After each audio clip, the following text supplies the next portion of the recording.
Hey there, Raven.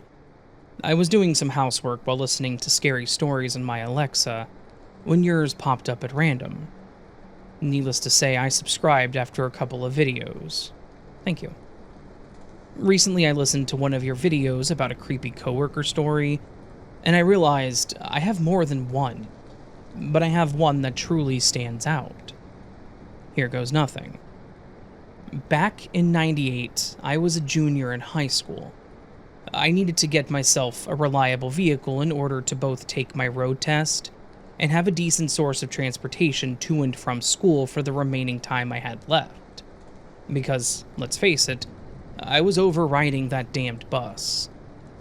Even in the 90s, finding a job could still prove difficult, and in my area, they were looking for people with a bit more experience, or the fast food places were not willing to compromise with my school schedule. Eventually, I got a job working at a country club on the weekends and Friday nights. At first, everything seemed peaches and cream. A good portion of the staff were either my age or close enough to my age that we had a lot in common. However, we all worked with this guy by the name of Monty. Picture an antagonist from the 1980s John Cusack movie, or watch the old Twisted Sister video for We're Not Going to Take It, and you have an idea as to the look and attitude of this guy. He was in charge of the kitchen and the front areas in the little restaurant on the country club greens, and to nobody's surprise, he was a Nepo baby. The person in charge of the whole shebang was his brother, which meant he could get away with pretty much anything without consequence. My first day on the job, he warned me about the weird kid, Devante. He told me he didn't say much, and that he was really good at half-assing jobs. So, there was a good chance I would have to go behind him to make sure things were done correctly. Lastly, he told me that under no circumstances was I to engage him in conversation in any way, shape, or form. Because if he actually did join in, he wouldn't shut up and nothing would get done. So, here I am, visualizing a sadly stereotypical stoner, or Star Trek nerd. Somebody with bad hygiene. You know, the kind of person you would picture with a warning like that. I don't say anything about the warning to my coworkers. I just do my work for the day, and relax with some Tupac when I get home. Devante hadn't worked that day, but I was certain I was going to meet him soon. The second day on the job was a bit more relaxed. Monty was off meeting up with some suppliers halfway across the state, which meant people had a bit more freedom to speak. One of our waitresses, who I'll call Claire, was one of the only original employees for this little out-of-the-way place. Shortly before I'd been hired, Monty decided to let go a good portion of the staff, because he could hire people at a cheaper pay rate and make more money for himself at the end of the year. Claire wasn't having this. She'd been working for this little restaurant for the better part of a decade, and when he tried that with her, she read him the riot act. Needless to say, she was the only employee he gave a wide berth whenever they had to work together. But when Claire was running the ship, it was efficient. No more stressful than I needed to be. We're talking about a restaurant setting after all, and people genuinely enjoyed working under her. She knew what she was doing, and if I had to describe her overall personality, I would use the term firm but kind. She didn't lambast people over little mistakes, more often than not, and especially if she had the time, she would take that person to the side and show them how they messed up, and then show them the correct way to do the job. That day, we were short a cashier, and so Claire decided that she would take me to the side to walk me through how the system works. As she's working with me and we're talking, I just casually mentioned the warning about Devante. "Why am I not surprised?" was her response, as she rolled her eyes in disgust. "I don't get it, but Monty's got it in for that poor kid. He's late every day, but he's got his reasons. But he works just as hard as everybody else, sometimes even harder. And Monty's just an immature ass who managed to live nicely off Taddy's money. You'll have a chance to meet Devante literally any second. He was due 5 minutes ago. His ride must have gotten stuck in traffic. Sure enough, within the 3 minutes of having that conversation with Claire as she's teaching me how to work the register, we see what I remember to be a social services van pull up to the front door. The driver helps a passenger out, and as they're walking him to the entrance, I can see he's wearing our typical dress code. A hunter green polo, with the restaurant logo on the left lapel and a pair of khaki dress pants. He's got this look of trepidation on his face. When he walks through the door, he looks around as if surveying the area for a threat. He sees Claire, and his face lights up. He takes off full steam towards her and gives her a giant hug. "This is Devante, and he's my sweet teddy bear," she says as she reciprocates the hug. I introduced myself and reach in for a handshake, and he smiles as he says, "Put her there," and then gives me the best damn handshake of my life. The thing about Devante is that Monty talked him up like he was some sort of problem employee, and it was nothing like that. Devante had Down syndrome. I got a chance to spend the day working with him, and he was honestly exactly how Claire put it, one of the hardest workers there. I watched him buzz around the tables, picking up used dishes between courses, cleaning up spills, efficiently cleaning the seating areas after customers left, and just being generally friendly towards the patrons. So many of them left with smiles on their faces, and quite a few of them commented on how hard he was working and how proud his parents must be of him. Anytime somebody said something pleasant to him, I watched him beam. One giant ear-to-ear grin, and a few times he even blushed. He was polite, and I could tell he was enjoying his job. 7 p.m. rolled around, and it was the end of Devante's shift. I took a 15-minute break just to get off my feet for a bit and enjoy a Dr. Pepper. He decides to do the same thing, and he sits at the bar enjoying his cold beverage and waiting for his ride. And then something happens that shed a lot of light on certain things. Monty came back from the meeting and decided to stop off to see how we did for the day. Devante sees him walk in the door, and then all of a sudden, he starts staring at his feet. His face goes expressionless, and he was basically, for lack of a better term, hanging his head in shame. The kid had nothing to be ashamed of. Frankly, I had the pleasure of working with him for just one day, and I could see that he was eager to please. So now, all the things that Monty told me made zero sense. Monty walks past the bar and sees the two of us sitting right next to each other. He looks at me and says, "Get your ass back to work. I told you not to socialize with him. He's a troublemaker." Before I could say anything, Claire chimed in. "JT has 14 minutes left on his 15-minute break. He just sat down." He then turns his attention to Devante, and he's got this unnecessary look of disgust on his face. "What about you?" he says, in a borderline offensive way. Devante didn't respond. He just kept looking at his feet, trying to not make eye contact with his boss. Monty goes to repeat the question, but before he can get the second word out, Claire chimes in from behind the register again. "His shift ended not too long ago. He's just waiting on his ride. I don't see what the big problem is." She changes the subject before Monty can respond to her. "So what's going on with the meeting? Come back to the office so we can touch base if anything has changed." Monty sighs and nods at her before finally saying okay. But as he's walking away, I could almost swear I heard him call Devante a M slur for people with Down syndrome under his breath.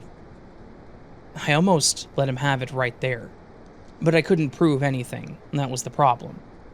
So, I bit my tongue so hard it practically bled, and for the next couple of months I worked my ass off and kept my head down. And that's when I noticed the pattern of everyone else doing exactly the same thing as I was, every time Monty was around. And even on days when he was off, we weren't necessarily safe. Monty was well off, but he wasn't what you would call disgustingly rich.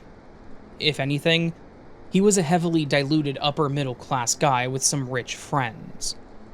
There were times when he would show up in order to get a late lunch or dinner, and there was always alcohol involved. I still recall a time when he came in with his wife and a few friends, a little bit around 3 p.m. for an early dinner. I watched as they all sat there and slammed down mojitos and rum and cokes before 5 p.m., one after another. Everybody except his wife got absolutely sloshed. At this point, I had saved up a little over $2,300, and I had my eye on a Chevy station wagon that was in good shape. I would tell myself, not that much longer. Just get the car, save up for a 6-month car insurance down payment, and go from there. You can always find another job. The thing is, I had no idea that this would be my last day on the job. I didn't get fired. I stood up for a friend. Devontae was doing his normal busboy thing, and he was as efficient as ever. He didn't once make eye contact with Monty or anybody else in this table. Monty started making all these comments, and he was so drunk by this point that he wasn't even trying to hide anything. At one point, he purposely spilled what was left of his salad on the floor, and laughed as Devontae rushed over to clean up the mess of salad greens and Caesar dressing soaking into the carpet. He turns to 2 other gentlemen at the table. I use the term gentleman in a ridiculously loose way here, and starts laughing as he cleans. See that, boys? I told you that program was great. I can hire up these people and pay them peanuts. He's practically an indentured servant. At this statement, the 3 of them laughed like the absolute jackasses they were. I watched as one of them pegged Devontae in the head with a dinner roll. He reached his breaking point. I watched this poor kid walk away from the table with tears in his eyes. He then starts to clench his fist at his sides and turns red in the face before finally turning back towards Monty and screaming out, "Why are you always so mean to me?" in a way that bordered on primal rage. Monty gets a look on his face that I can only describe as a sadist's grin. "Oh look, the mistake speaks," he yells out just as loudly while laughing. The other 2 chuckleheads laugh with him just as loudly, but then I noticed his wife. She's clearly not seeing any humor in this situation. As a matter of fact, she was just as angry as the rest of us. He turns to his wife and points to her like he wants her to join in on this mocking session. Instead, she stands up from the chair, picks up the half a slice of Death by chocolate cake on her dessert plate, and proceeds to splatter it right on top of his head. "There, now you look like the absolute craphead you are," she screams in his face. Monty and his goons sit there in stunned silence.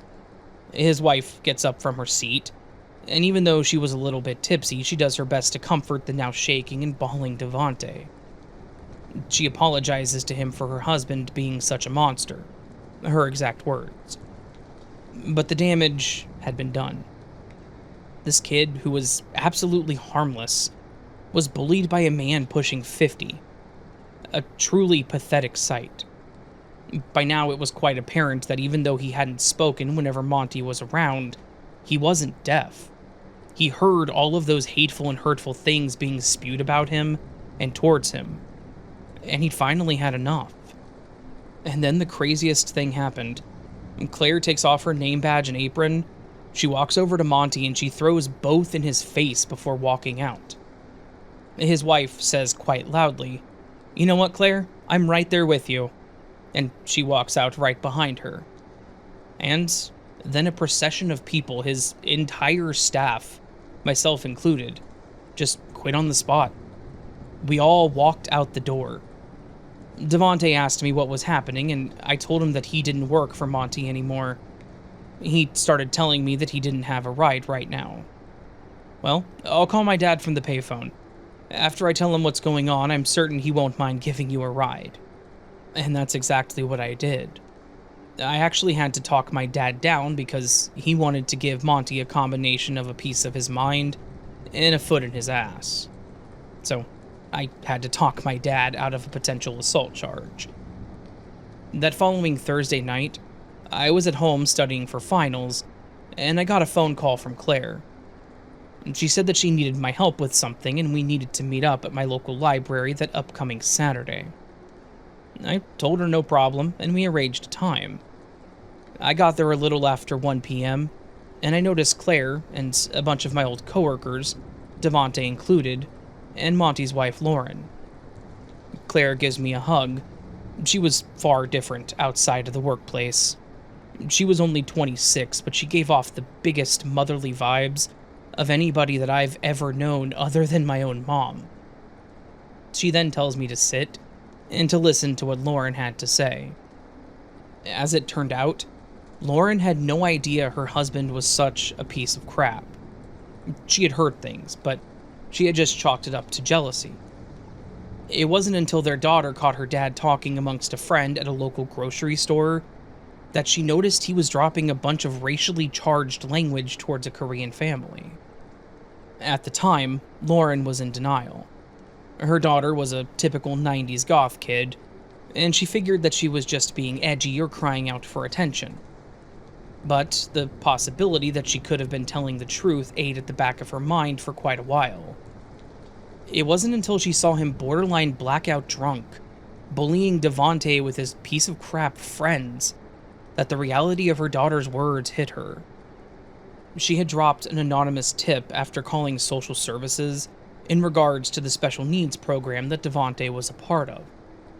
She had everybody who witnessed the events that unfolded that day meet her at the library, because the social services building was just around the corner. She got the name of a caseworker and told her everything. She advised Lauren to do exactly what we were doing now. All of us went into that social services building that day, and over the course of 3 hours unloaded on Monty and his various behaviors. The caseworkers told us that they had had their suspicions because another girl who was a deaf mute had worked for him the summer prior, and by the time she finally quit the job, she was more content to go on full-time disability. When pressed as to why, the girl had said she didn't want to talk about it. So, as it turns out, Monty violated the Americans with Disabilities Act on numerous occasions, and there were just enough people there to corroborate what would eventually be the man's downfall. At the end of the day, it didn't matter that technically Monty's brother was also his boss. When the state government got involved, that was it. Monty was cuffed, booked, and word certainly spread around town. I normally don't say that somebody deserves to be a social pariah, but in this case, absolutely. His wife divorced him. His brother couldn't stand the shame of being around him anymore, so his family cut him off, and he eventually self-exiled himself from town. I have no clue where he ended up. The only thing I can say is that I really hope this was a sobering experience for him in more than one way. By now, he's a little old man if his liver held off that long, and they say age and wisdom go hand in hand.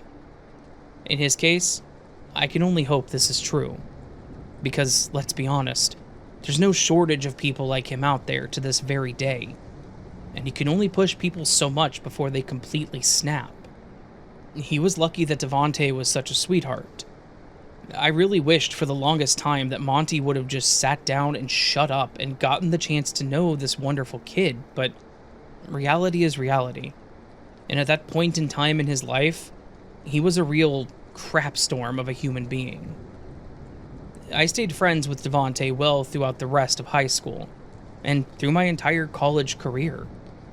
Anytime I came home to visit, I made a point to stop off and see him. People with Down syndrome don't live as long as most people, and I got the unfortunate news that his heart had given out one night shortly after Christmas 2007. It was one of the hardest phone calls I've ever received. If I can take any solace in losing such a great friend, it's that people from all throughout his life, even his old job, the ones who stood up for him, people we didn't even know, showed up for his funeral. There were so many fantastic stories told about this young man that touched so many lives.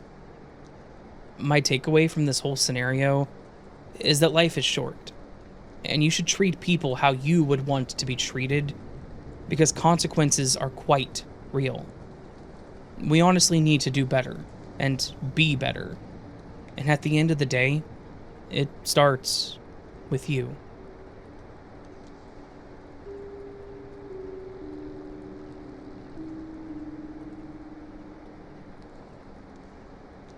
One of my favorite things to do for Halloween with some of my close friends was to go to the haunted houses near us. I say near, but one we actually drove an hour and a half to check it out, and it was well worth it. I've never had an issue with the houses where the actors would grab you or chase you either, but I know some of my friends didn't like it, which was understandable. Some of the places even sold glow stick necklaces that meant they didn't want to be touched. Those are always a win-win too. One year we decided to check out a somewhat local haunted house that we hadn't been to for a while. It started getting a bit cheesy, so we stopped going, but then we saw reviews and posts about it being under new management and how much it had improved.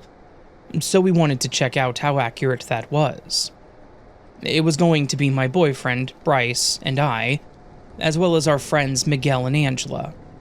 We met up at my boyfriend's place and rode together to save on parking, remembering that it can get pretty hectic downtown. There was already a decent-sized line at the entrance, so we took our place and waited. They typically had people walking around the outside, entertaining us. Some of them sold little trinkets like the little hands-off lights, but none of us bought one. Some people just walked around and spoke to the guest. Some even recorded the lines and themselves. There were also a few actors in costume, and they were great at not breaking character. They may be chasing each other for the show, but some of them may even try to scare some of the people waiting. It was all part of the experience. There was one person that seemed especially good at his job. Based on their build, I assumed it was a male. First, they were very tall and lanky. They had on a pair of dirty, torn-up jeans, a white tank top that appeared to be stained with fake blood and more dirt, and then they had a plaid sleeveless shirt that was fraying at the shoulders. Then, there was his mask. It covered his entire head, and the eye holes were probably just barely big enough for his eyes. You could tell when he would look to the side and you could just see the whites of his eyes. The mouth part was cut pretty wide, but then it looked to be stitched back together. To be honest, it was one of the best scarecrow costumes I've ever seen. But then his movements made it that much better. He moved with this unnatural, jerky gait, and would stop to stare at people in line with his head cocked at an almost unnatural-looking angle. It was giving off those creepy, uncanny vibes, and I think that's what made it that much worse. When he got closer to us, he seemed to linger a bit longer. He approached us, and as we were all laughing nervously, waiting for that jump scare, he instead let out this weird groan and kept moving down the line. It was weird and definitely had us on edge for a moment, but we quickly moved on, knowing what we were here for. It was finally our turn, and after getting our tickets, we approached the entrance ready for a good, innocent scare. Inside the house, I could already tell there were improvements made.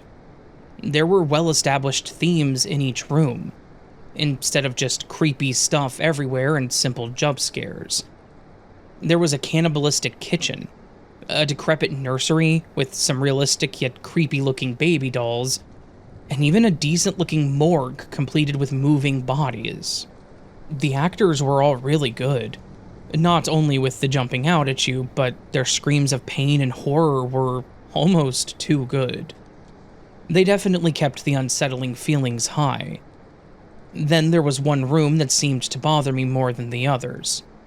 This room was lit up more than the rest. There were fake candles that lined the entire room, which illuminated all of the tools on the walls. It looked like any and every tool you might find in a repair shop was hanging on the walls, all of which looked old, used, with something caked to the bottom of them all.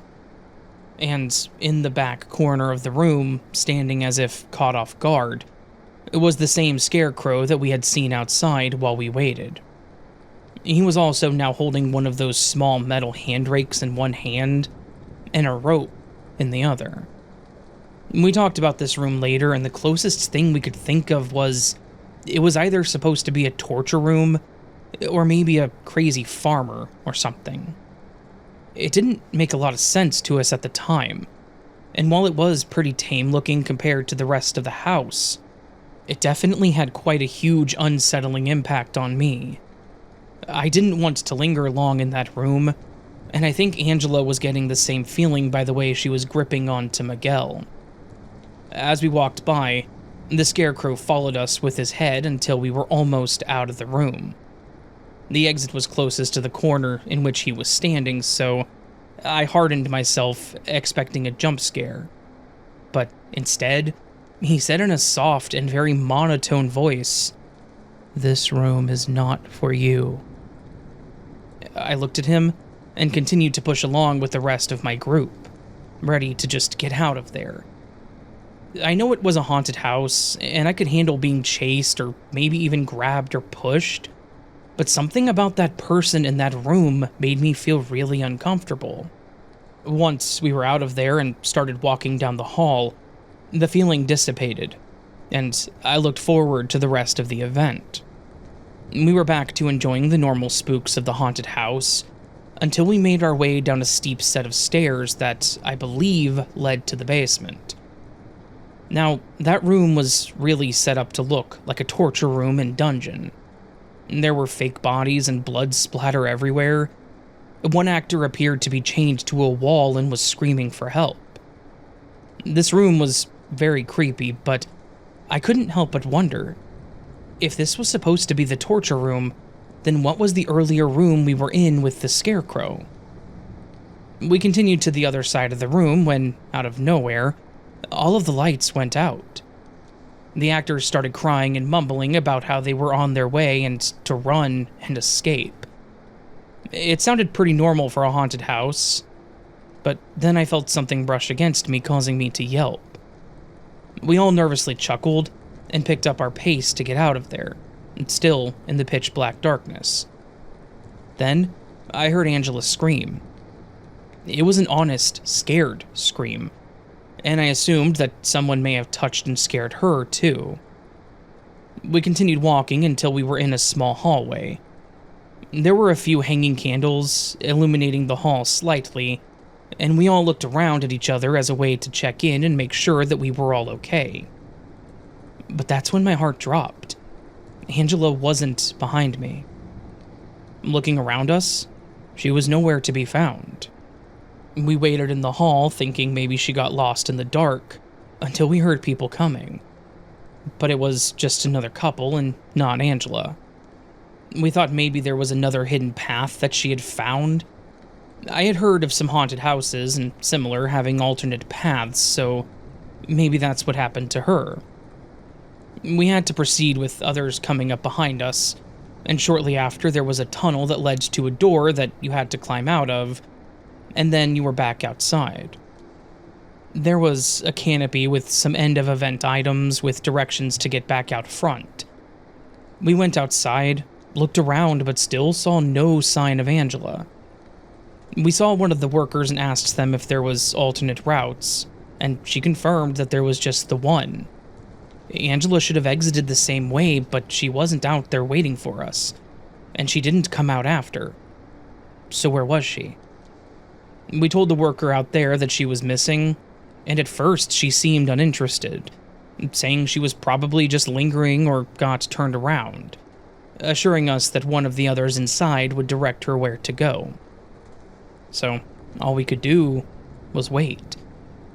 We became very impatient after about 10 minutes, and Miguel was about ready to barge back in to find her. We were close to the exit, so there was no reason that it should take that long to get out, even if she did get turned around. Finally, the worker asked us more about where we got separated.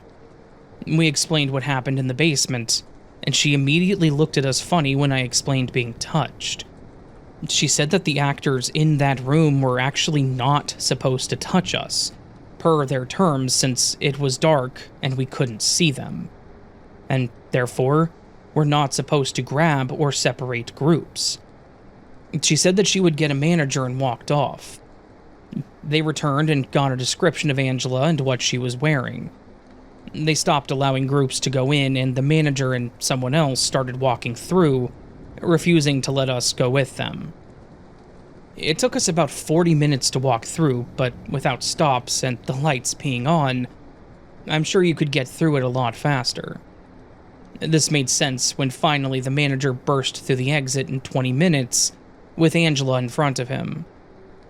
I was relieved to see her, but Angela looked traumatized and obviously had streaks of tears running down her face. We asked her what happened, with the manager still standing with us, and she explained how she was grabbed. When the lights went out in the basement, she felt someone grab her, which made her scream. She thought it was part of the event, even though it still scared her, but they seemed to be dragging her along, with their arms crossed over her chest. That's when she began to panic. Something told her that even if they do touch people, they shouldn't be dragging them away. She said they stopped and whispered something to her and then seemed to leave her where she was. It was still dark, so she felt around to get back to us, but realized that she must have been in a small room based on how close the walls were. She found a doorknob, but it wouldn't open. She said that she screamed for help, but no one answered, and she feared that people may have thought that she was part of the show. That is, until the manager opened the door holding a flashlight. The manager looked confused and livid. He apologized to us and assured us that that was not part of the show. He said the actors were not supposed to touch us at all, and he had no idea who could have done it. Because of the situation, the manager had to call the police and make a report, even if we didn't plan on pressing charges. We provided our experience, once again, and all the encounters we had, and we were asked if we noticed anything odd, noticed anyone favoring us, etc. That's when I remembered the scarecrow. I told them how he acted outside, and even in the room we saw him in, and the others agreed that it was definitely strange behavior. We had to wait around while the police spoke with some others and tried to locate our suspicious scarecrow. Sure enough, the manager came back around with the scarecrow walking beside him, but this time he didn't have his mask on. We confirmed it was the same guy, and the manager said that he had something to say to us. That's when he apologized to Angela for grabbing her. I knew something about him seemed off, but I honestly wasn't expecting that. What I wasn't expecting even more was how he smiled at her as he apologized. He very obviously did not mean it. Apparently the scarecrow was a new actor, and even after being told and warned that this place was hands-off, he was adamant on it to make it creepier. I can't help but wonder if there was more to it than that, by the way that he looked at Angela. She ended up pressing charges on him, and the manager refunded us for our tickets, assuring us that he was being terminated and that it wouldn't happen again. But sadly, the damage was already done. Angela was too freaked out, for good reasons too, and she was no longer interested in haunted houses. Bryce and I still go to them sometimes, but we're always holding hands, or my arms are wrapped around his, hoping to prevent something like this from ever happening again.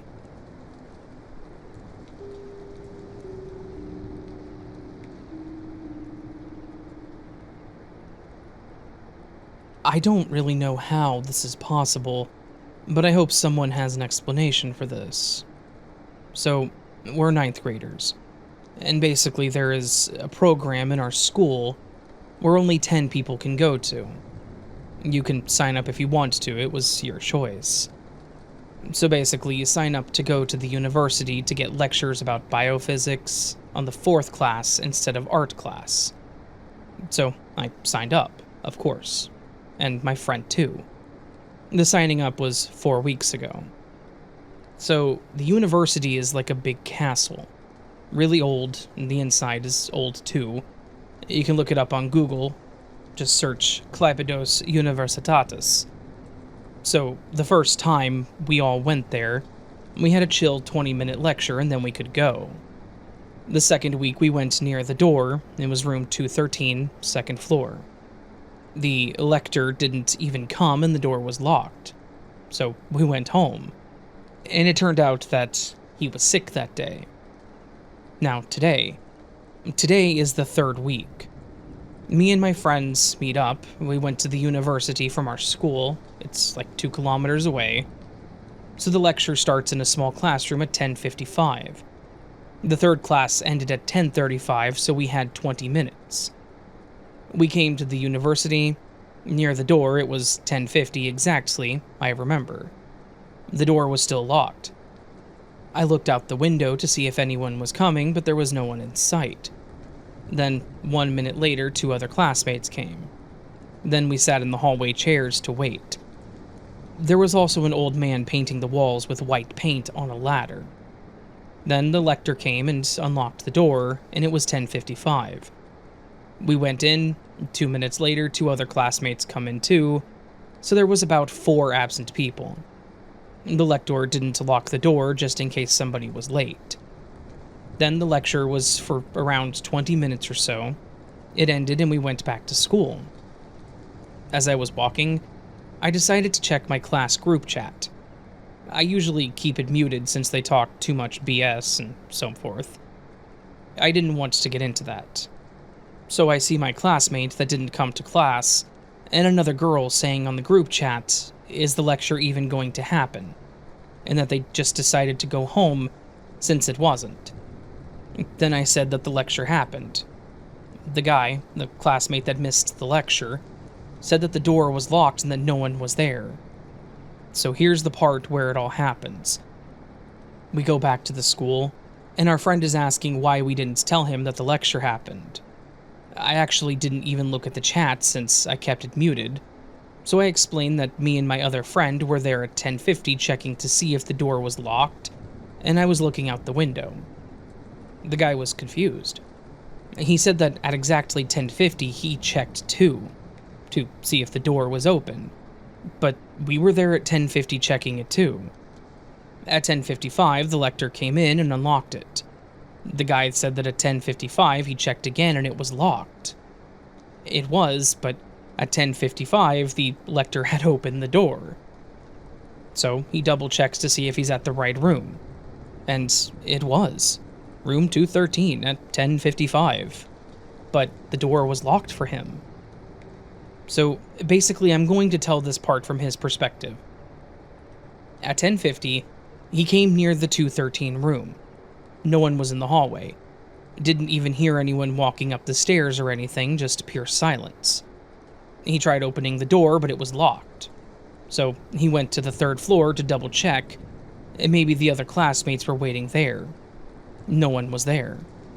So when it was 2:57, he went to the 2nd floor again and checked if room 213 was locked. And it was. He didn't hear anyone talking there or anyone at all in the hallways. Then he basically exited the university. Now, back to my perspective. At 10:50, I was with my friend checking to see if the door was locked, and it was. At 10:47, I was looking outside the window to see if anyone was coming to the university, and no one was in sight. Then, also at 10:50, we saw the ladder guy painting the walls. At 10:55, the lector came and opened the door. We went inside, and the lector did not lock the door. At about 10:57, my other classmates came in. So, to sum it up, the other guy, the lost classmate, didn't even see anyone at the university. He didn't see us at the exact time. He didn't see the ladder guy either.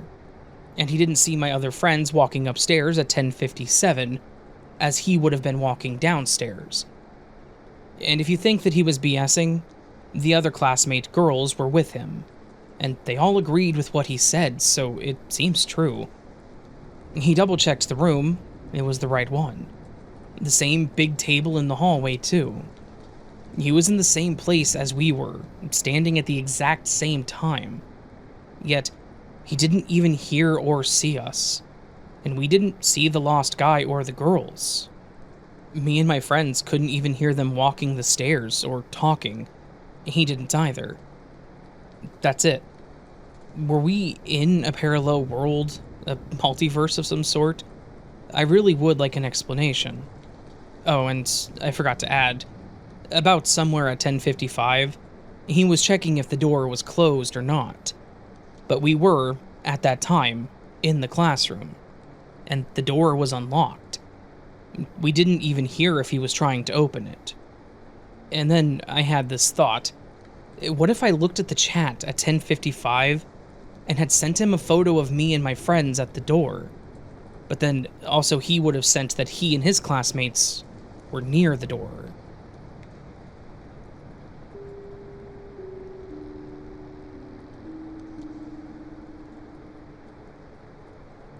Hey Raven, I've come across your podcast recently and I've been binge watching it, and it made me think of several incidents in my life that made me think that I've switched realities, or have had glitches, or even died and switched my consciousness into another me.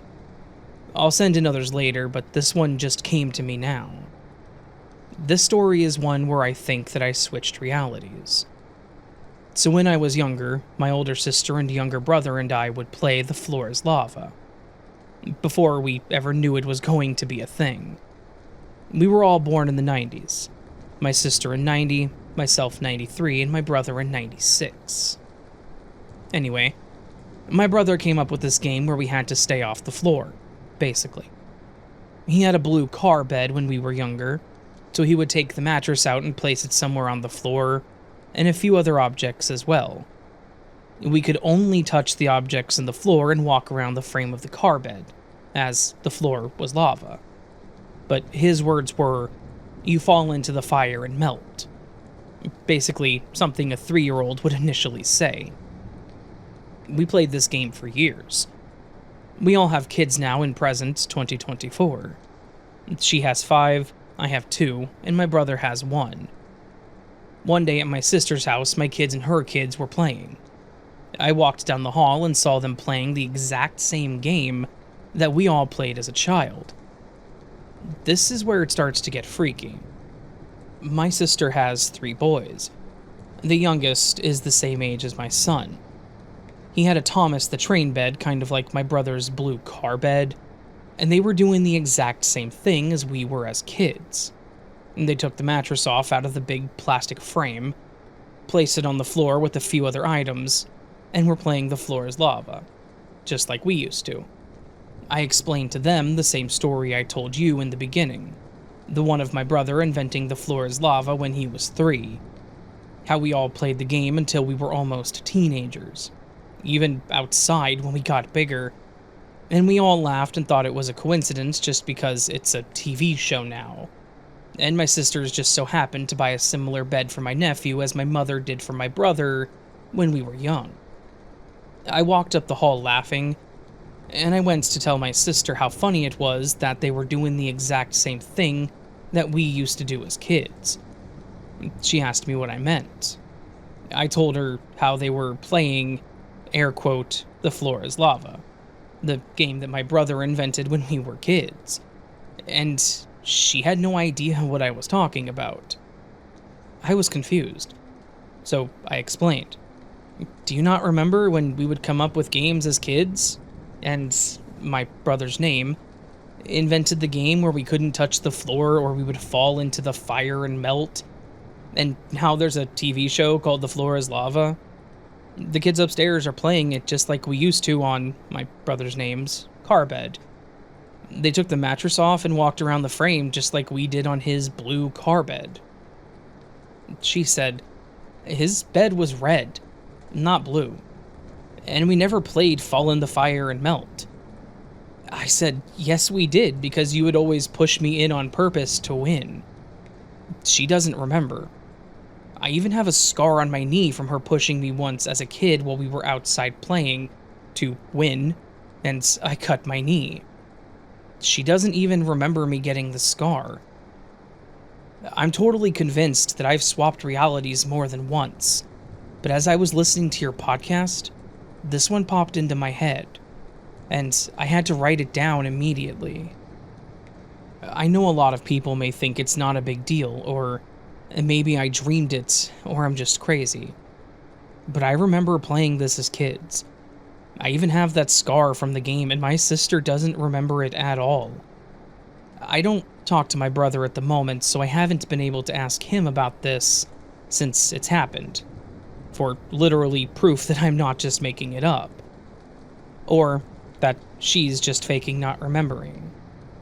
But this happens a lot more than you would think. I'll go to my sister and ask, do you remember such and such from when we were kids? And some things she remembers, but some she just doesn't. I've come to this conclusion that she either picks and chooses what she tells me that she remembers, because some things can be embarrassing and she just doesn't want to admit it, or I switched realities. Does anyone have anything like this that's happened to them, or have an explanation? It's not only for the facet that my sister never remembers a lot of memories that I have from our childhood, but also, how would I remember my brother making up a game in 1999 when he was 3 that is now a popular TV show today? I'm still mind blown.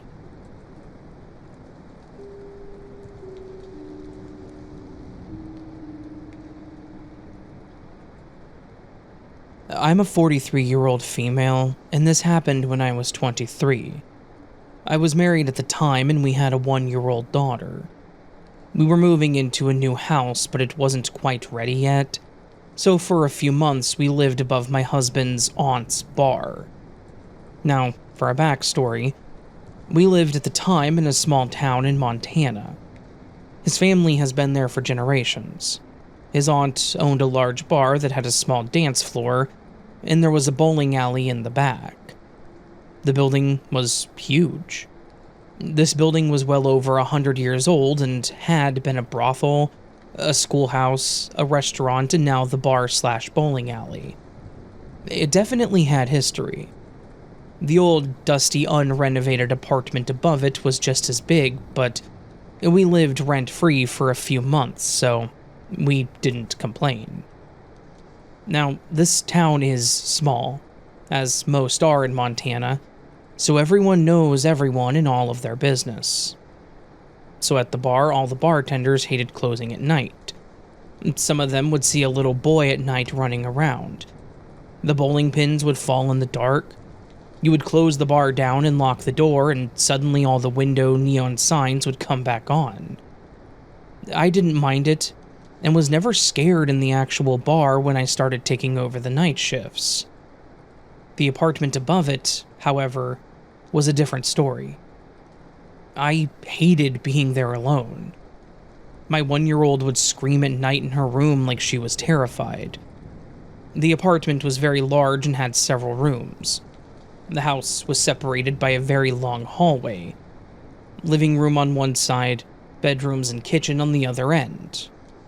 I would hear footsteps at night, and you could tell that they were cowboy boots because of the way they walked along the hardwood floors.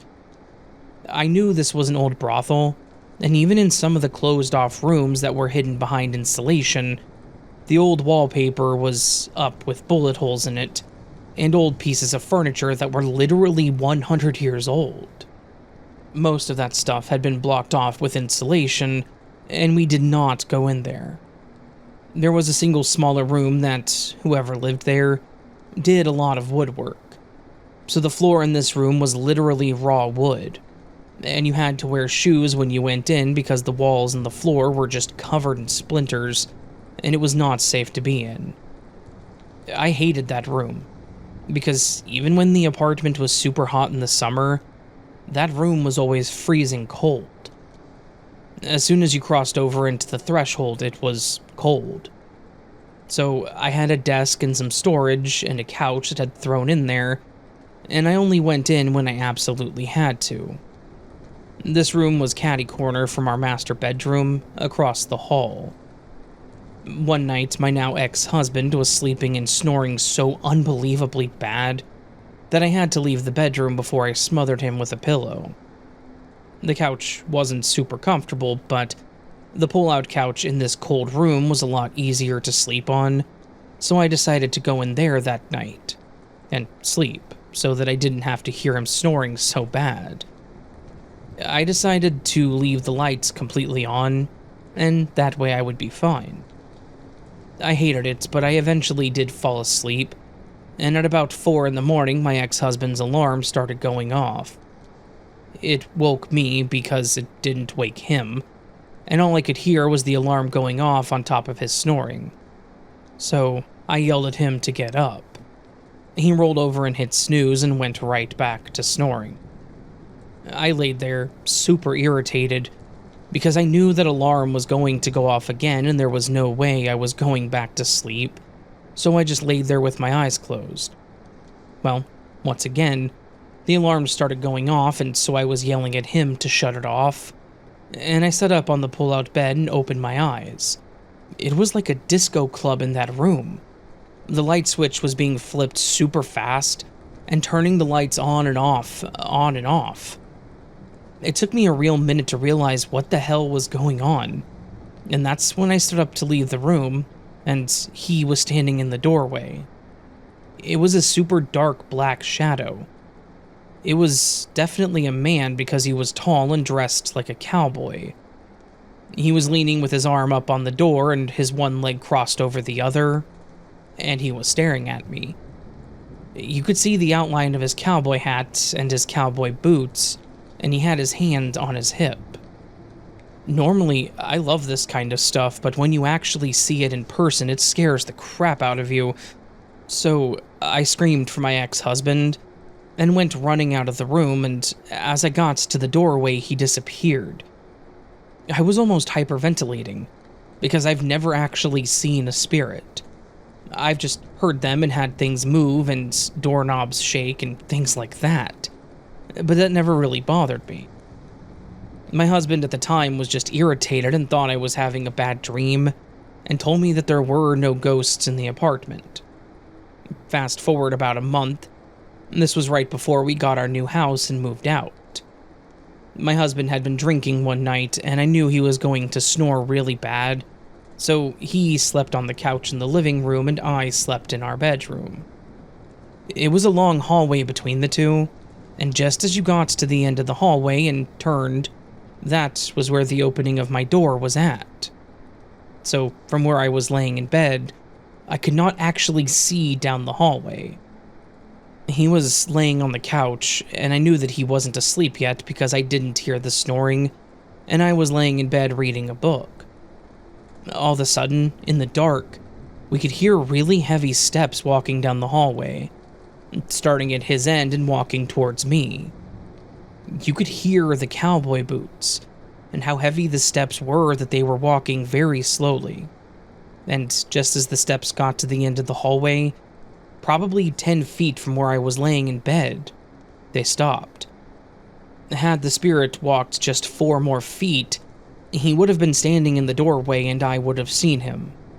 But the footsteps stopped, and all of a sudden the apartment got extremely quiet. So I called out to my husband and asked if he heard it. He was extremely quiet for a minute, and then he said, "Yeah, I did hear it. I'll be sleeping in bed tonight with you so you can deal with my snoring." It scared the living hell out of him, and we moved out shortly after, but he never corrected me when I said that place was haunted afterwards.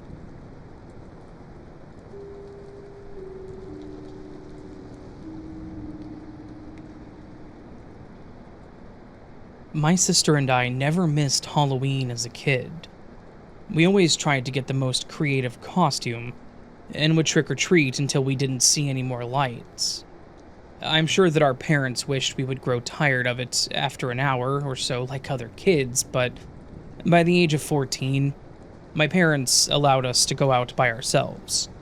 and as long as we stayed within the area, we could ride our bikes to the gas station on the corner, which was about 2 blocks from our home. We were allowed to go that far while trick-or-treating, and a block in the other direction. The year was 2005.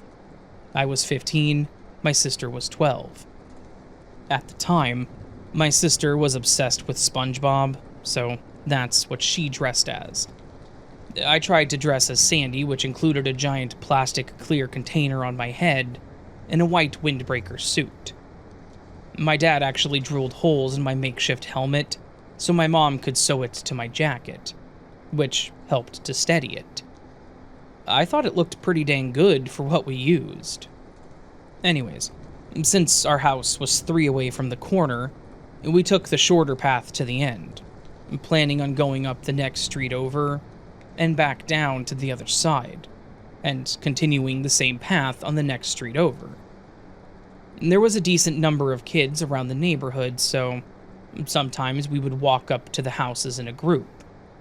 Some of them were alone, some with parents following behind. The younger ones didn't seem as interested in it, so the group would dwindle down the further we went along.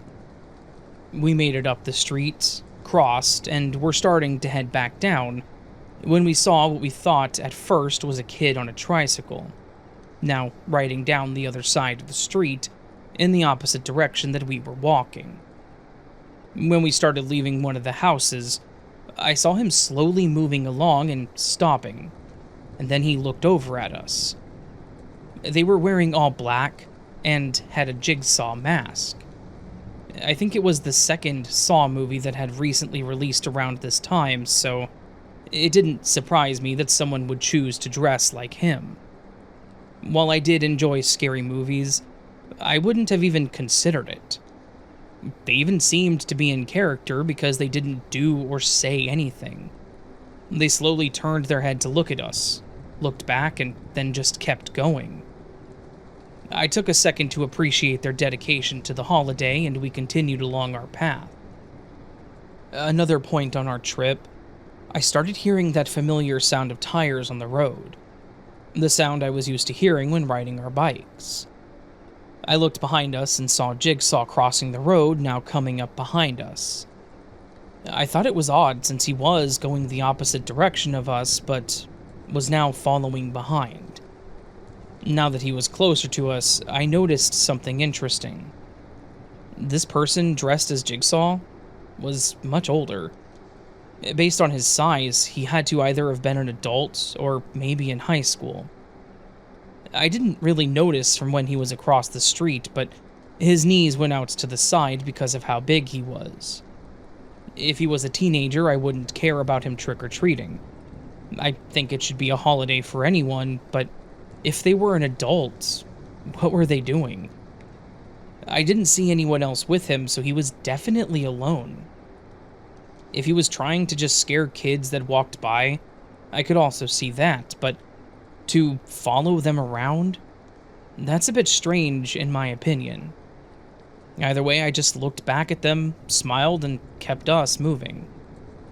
But then my paranoia only grew when I noticed Jigsaw wasn't approaching the houses. He would stop a few feet back from the house we went to and watch us as we walked up to the door. Once we got back to the sidewalk, they would start moving again. I looked back at them several times, and they would do nothing but stare ahead and pedal until we stopped. We reached the end of the street and crossed to the next block, and Jigsaw stopped at the corner. I thought, again, maybe it was just an older kid playing a prank, but was told not to go any further than that street. I was actually starting to feel a little relieved, when I then heard the sound of the tricycle moving again. I looked back, and once more he was crossing and coming up right behind us. Once he was on the same side as us, I tried to poke a little to see if I could get anything out of them. I asked if they were lost or scared, and they just remained still and didn't speak. They didn't nod or shake their head. They didn't wave or shrug, and they didn't say a word. I asked them if they were trick-or-treating, and still nothing. I don't know if I was more scared or annoyed by them, but I rolled my eyes and told my sister that we should just keep going. The further along we went on the street, the more my anxiety started to grow. Why was this person following us? What were their intentions? But then my thoughts started spiraling. What if they were just trying to blend in with the others, but then were planning to kidnap us? I finally looked back and said one more thing to them. This time I told them they were being weird for following us, and said something about crossing the street and asking them to stay on that side. They once again said nothing, so I grabbed my sister's arm and we darted across the street. Between being a bit freaked out and the air turning cold, we had to stop and catch our breath. I looked to see Jigsaw still on the other side of the road, but he was just staring at us with those creepy dark eyes. It gave me the chills. We began walking to the houses again, and we both agreed to just skip that side of the street and go home after this row of houses. Jigsaw was obviously getting to my sister too, and I didn't want them to ruin her night. We continued on to a few more houses until I heard the trike move again, and it was crossing the street. I'd had enough. Don't get me wrong, I was freaking out on the inside. I didn't want to approach this thing, but I felt like I had no choice. I waited for him to cross, and then I approached him. I shouted at them that they were being a creep and to just leave us alone before we told our parents. I stood there firm on my choice of words as my sister shouted something at them too. Then it fell silent again. Everything seemed still.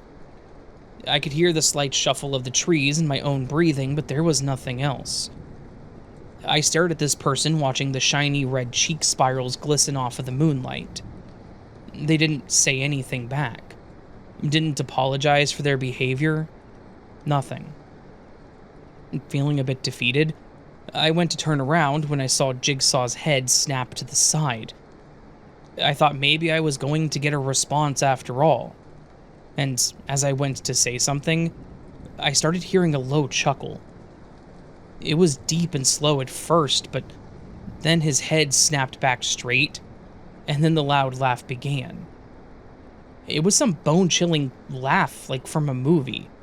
Like he had some kind of speaker or something playing it. Its jaw bounced up and down as if it was really moving or laughing. I felt frozen in place as I watched this thing just laugh. I could hear my sister behind me saying that he was scaring her and yelling at him to stop. The laughter was so loud that it was unnatural. I turned to go back to my sister when she just screamed. I then turned back around to see Jigsaw now barreling towards us on his little trike. I didn't even think. I grabbed my sister's arm and yelled for her to run, and we both took off.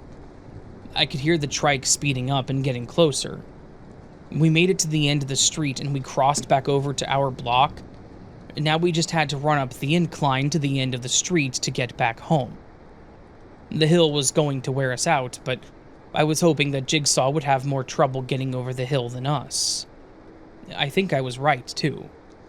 We were exhausted as we reached the top, but I think the pure fear and adrenaline kept us going. As we reached the top, I took one last look as I could still hear the laughter, but it was quieter. For some reason, the possibility of them getting off the trike didn't even cross my mind. But to my horror, as I turned around, I saw Jigsaw climbing the hill on foot, dragging along the trike in his hands. Now standing, this person looked huge, which made it even worse in my mind that this guy was following us. I had approached him a couple of times. He could have easily grabbed me and I wouldn't have been able to fight him. I once again pulled my sister to keep going and we ran until we got home. We burst through the doors and my mom was sitting on the couch asking us what was wrong. I tried explaining between breaths as my lungs burned. My mom hollered for my dad and they went outside looking for this person. And by looking, I mean they went to the end of the driveway and looked both ways. They then came back in and told me that it must have been someone just playing a bad prank. They honestly didn't make it seem like it was that big of a deal. We decided to end our trick-or-treating then, neither of us interested in going back outside. We did get to stay up, so we camped out in my room and played games until we fell asleep. We never heard anything else about the jigsaw, on the news or at school or even from anyone in the neighborhood. It really did seem like we were targeted. Maybe my parents were right. Maybe it was just someone messing around, but it really scared the hell out of us young kids. I get being creepy. Maybe doing the laugh when someone gets too close, but to follow and chase children? That's not okay.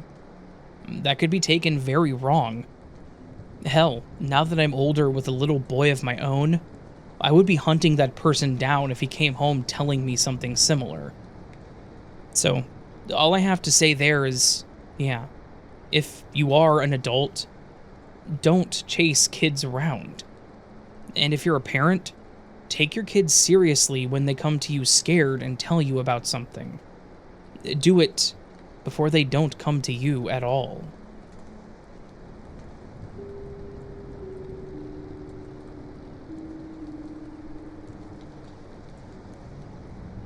Back when I was a teenager, my parents liked to go to Montana and see the state, plus as many ghost towns as we could.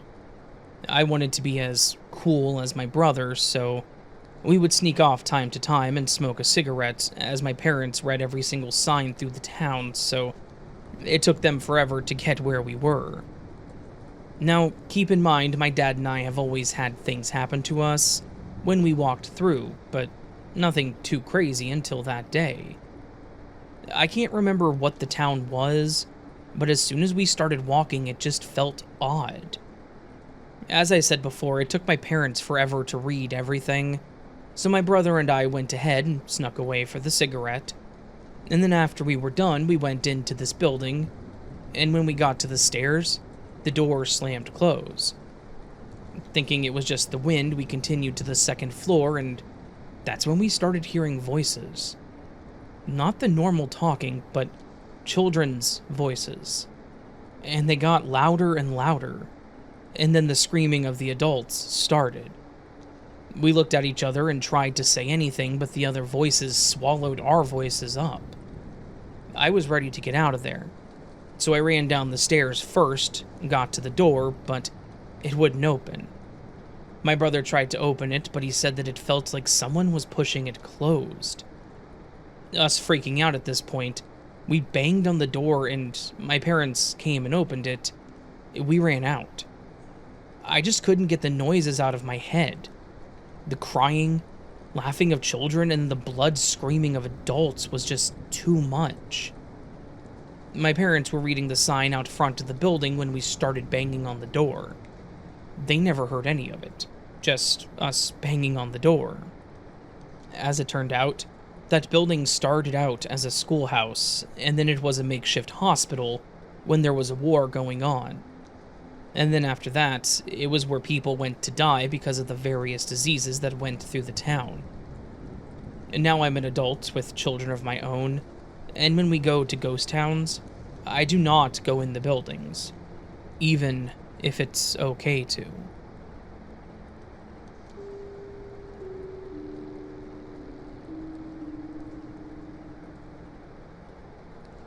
Dear Raven, your channel is one of the best out there.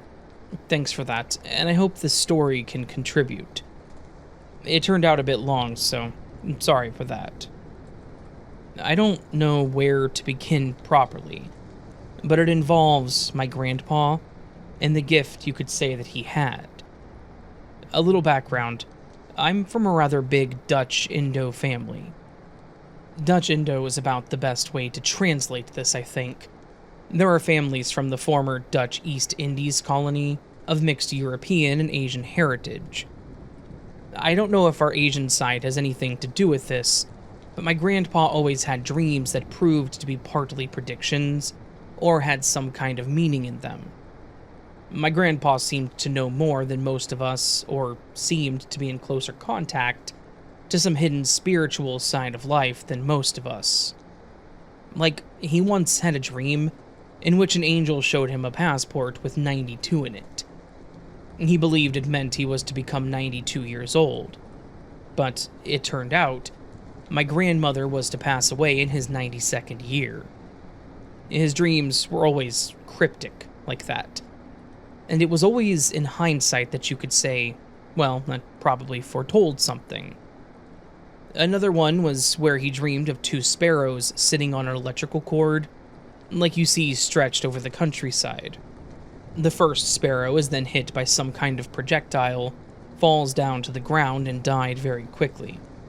The second sparrow is then also hit but lives and struggles.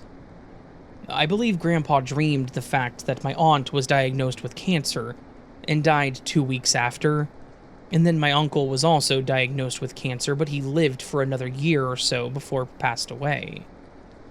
About himself in his 93rd year, he asked my cousin if we, the family, could sing the Christmas song Silent Night, Holy Night at his funeral. This was quite out of the blue, somewhere in summer. In July or something. So my cousin said, "Sure, Grandpa, anything you wish, of course." My grandpa was to pass away on Christmas Eve of that year. Now, the Dutch Indo culture, or at least our family culture, focuses on personal modesty in favor of the family, which is why we are very close despite being a big family.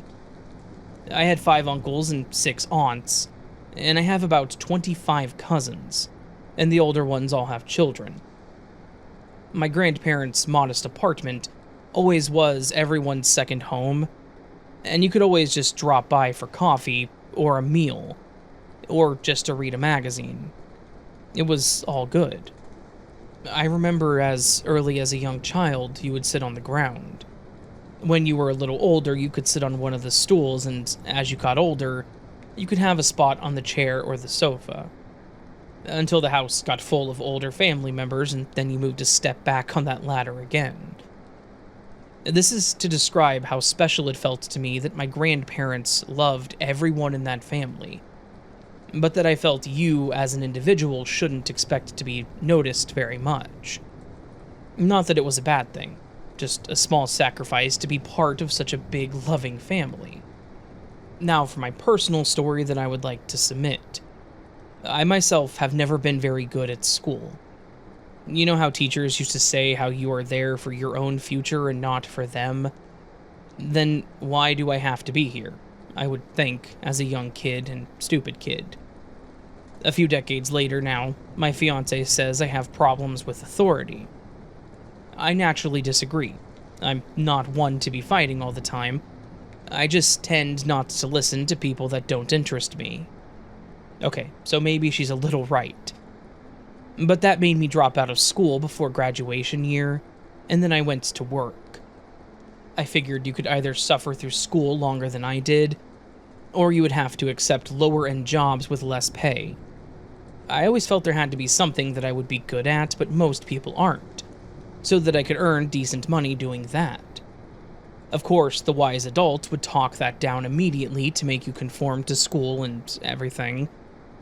But then, after about 10 years of dead-end jobs, I found a training program to become public transport bus driver. None of my family had ever done such kind of work, so it was a bit of a leap for me, but I took it. The selection process was tough, but I managed a cognitive capability score that, on average, only 1.74 people out of 100 would score better than me. I'm proud of this, but also must say that I have some talent, right? The complete program took 2 years. The first year would be 3 days working and 1 day of school. The second day would be 1 part official school subjects so that we would get an official diploma. The other part would be learning about the whole public transport operations side. At the end of the 2 years, you would have paid back half the cost for the driver's license from working, and the company would gift you the other half. Then you would be set with a decent job, of course. At the end of the program, there would be a graduation ceremony, and a day prior, I got a feeling that I would be asked to say a few words on behalf of the class. With all I told about my grandpa at this point, I can safely say that I do sometimes have these feelings, or intuitions, too. Mostly when driving. I would have a thought or feeling that I should take it a bit more easy ahead, and then I would turn the corner to find that something would have happened there, or traffic would be partially stuck. So the day prior to the graduation ceremony, I thought, if I'm to speak in front of everybody, then I'll start off with a joke. I'll thank them for the honor and then pull out a stack of papers, as if I had prepared a massively long speech. To that end, I looked for some papers that I could fold and stuff into my pocket for the next day. I found a stack of papers, and I randomly picked up the upper portion of them to see what they were, but they were too valuable for that.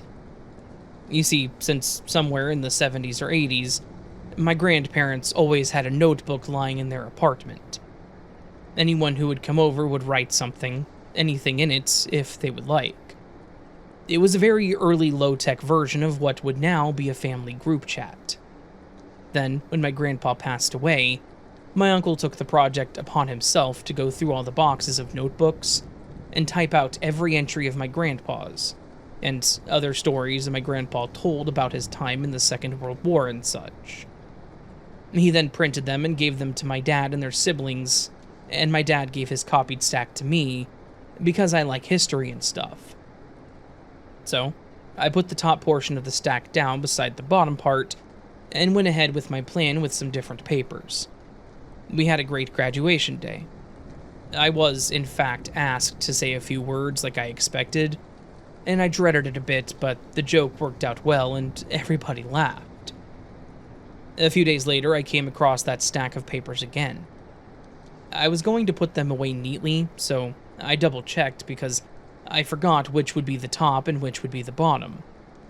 That's when I noticed the page that had come to face up after I took the random portion off. The very last entry on that page immediately drew my attention. It was a bit on what my grandpa had dreamed on the 26th of November 2011, which was titled, "A Weird Dream." This is the interesting bit, and as literally translated as I can. I dreamed I was in a bus on my way home. Very vaguely, I knew that I was on the bus with my mom. We rode for a while, and all of a sudden I was alone in a different bus with different passengers and an Indo bus driver. Before, I may have read it and didn't think much of it, but given these circumstances, I immediately thought, wow, did my grandpa ride along with me? Mind you, I entered into the program in 2018, so some 7 years after my grandpa dreamed this, and after he would pass away on Christmas Eve of 2011.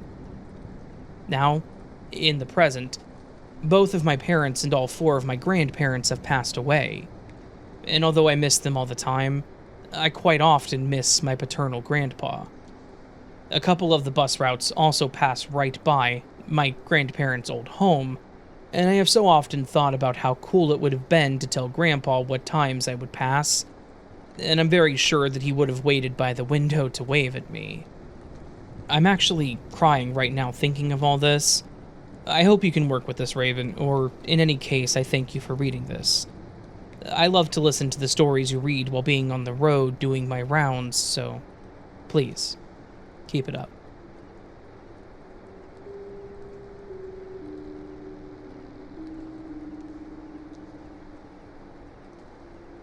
Hello, Raven. This experience spans across not just this lifetime, but also past ones.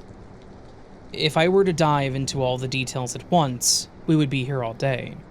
So, I'll break things down into individual stories for clarity. For some context, I'm adopted. My adoptive parents were already in their 60s when they officially brought me into their family. There's a weird coincidence regarding my last name that I always found interesting.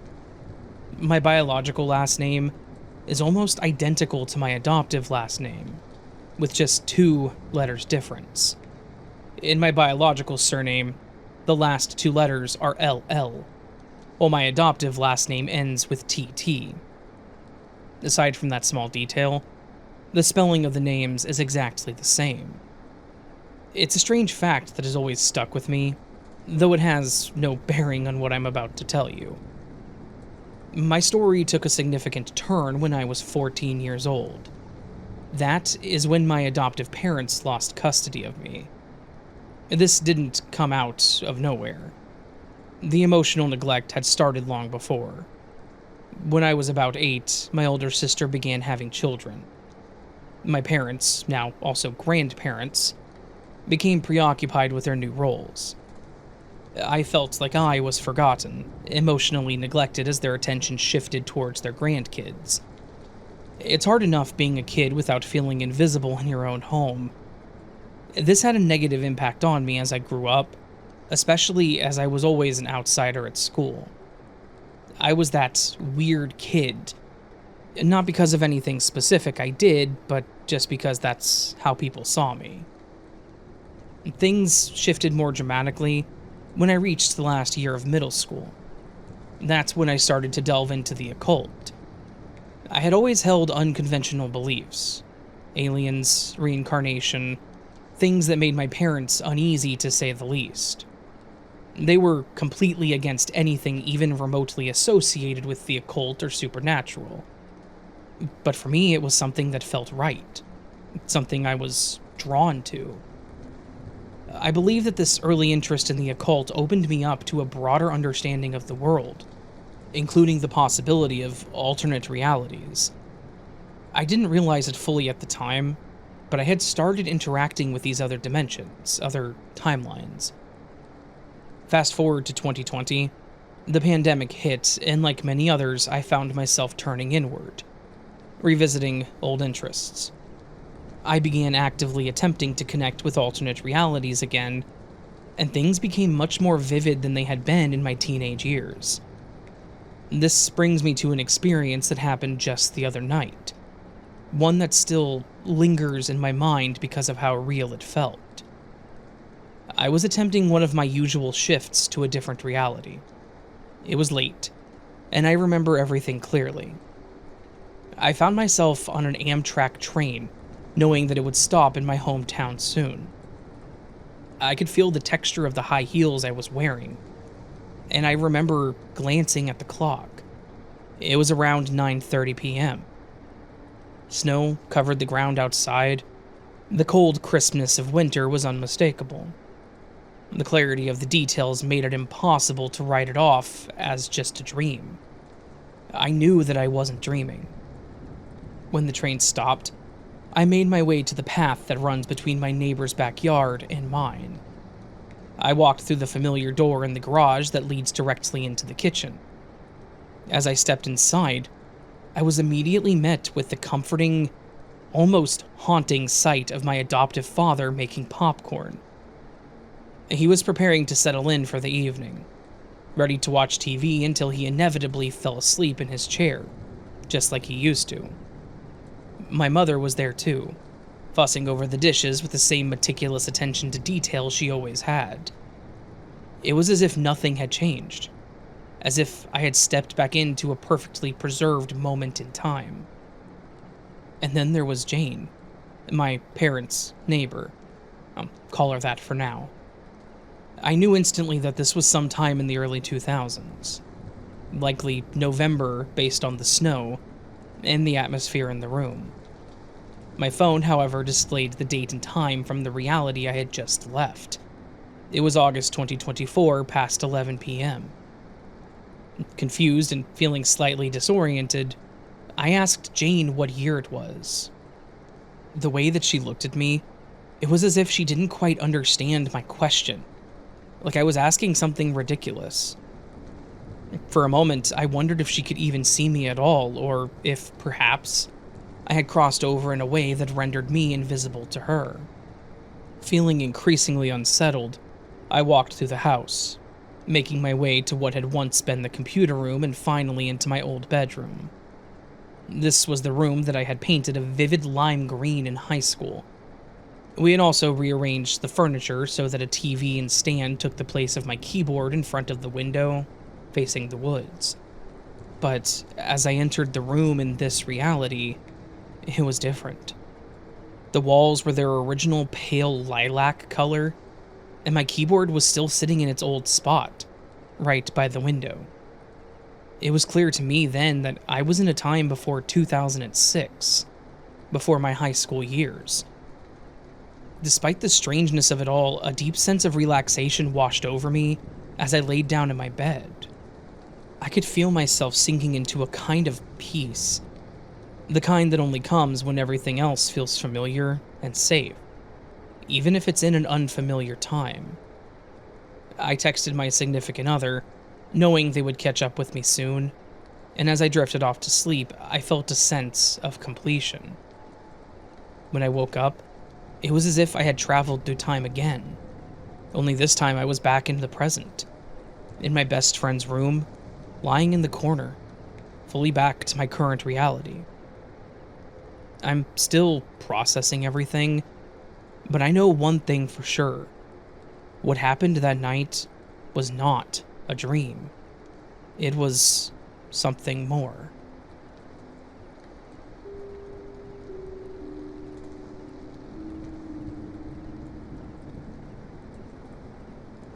This happened about a decade ago, and was one of the most terrifying things that had and has ever happened to me in all my years alive. I came out of it mostly unscathed, but mentally, I was distressed for a long time after this happened. It was a chilly Halloween night, the kind that kind of bites at the nape of your neck and drags you down, making you tired within the first hour or two.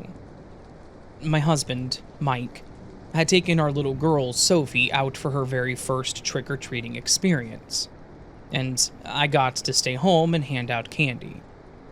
I wasn't upset about that. I wanted her to have a good time, but I also knew that we were going to have a lot of trick-or-treaters coming through, as we have every year that we've lived there. I wanted to be there to see how she managed, but Sophie has always been a daddy's girl, so she wanted him to go with her. It's alright, I get it. I was the same way at her age. I set up a cozy little area by the window, complete with my blankets, hot chocolate, and my old Kindle, just waiting for the doorbell to go off. I would read a few pages and have to set it down to give out the candy to the kids that came by. I was actually enjoying it, having some alone time, but getting to talk to some kids about their costumes. There were some pretty fun ones. There was one girl that was a zombie hot dog that was amazing. And I remember just how happy that little girl was when I told her how much I loved her costume. As the night went on, the rush obviously started to dwindle, and I was getting more and more of my book read in between each doorbell ring. It was around 8:45-ish when the doorbell rang again, the first time in quite a while.